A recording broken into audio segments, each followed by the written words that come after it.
A model release is not an upgrade until your controls pass. If behavior changed this week and your workflow did not get revalidated, you are already running on assumptions. That is what this brief is about. Welcome to AI Change Desk, AI news you can use and change management you can execute. I am Michael Hanna Butros Meyering.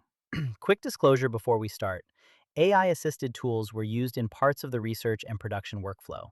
Final editorial judgment, risk posture, and release approval stayed human-led. Boundary note. This is operational guidance, not legal advice. These are my opinions and are not representative of any organization.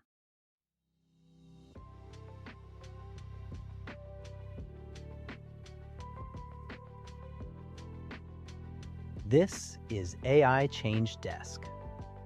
Thank you for choosing to tune in. Today we are covering two signals. 1. OpenAI released GPT-5.3 Instant and published a system card. 2.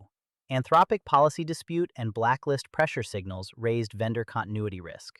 Then we close with a 30-minute Monday control block.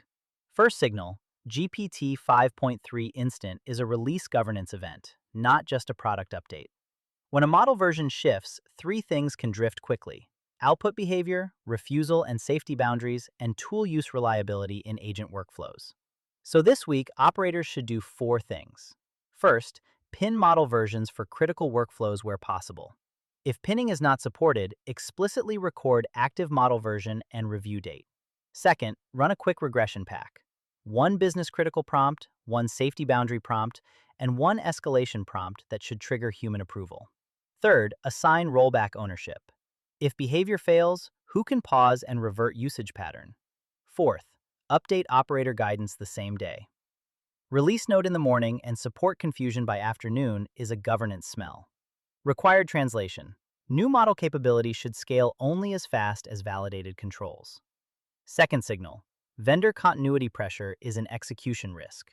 Anthropic's public dispute and blacklist pressure discussions kept continuity risk active this week. This matters beyond defense use cases. Because vendor access assumptions can fail faster now, policy posture shifts, contract terms move, and integration certainty drops. If your workflows depend on one provider without fallback planning, that is operational fragility. So what changes now? 1. Identify your top 3 AI-enabled workflows by business impact. 2.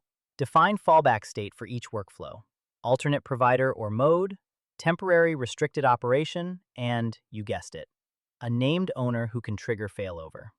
3. Verify portability basics. Can prompts and context be exported? Can logs be retained for audit? And can approval controls survive a switch? 4. Run one tabletop this week for restricted workflows. Ask, who pauses, who approves, who communicates, and who documents? Continuity is a control, not a procurement footnote. Here is your Monday action block. 1 owner, 30 minutes.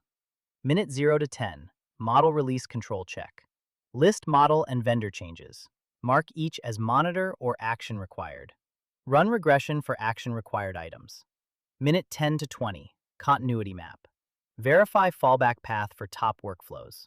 Confirm failover owner. Confirm stop authority and rollback owner. Minute 20 to 30, operator memo. Send one plain language update. What changed, what is approved, what is restricted, who approves exceptions, and next review date. No theater, no giant committee, just operational clarity. This week gave us a clean operating test. Signal 1, model release drift risk. Signal 2, vendor continuity risk.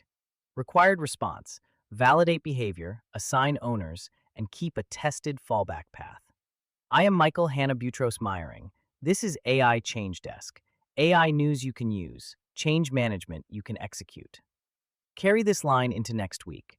Do not scale capability faster than your controls can verify and your operations can recover.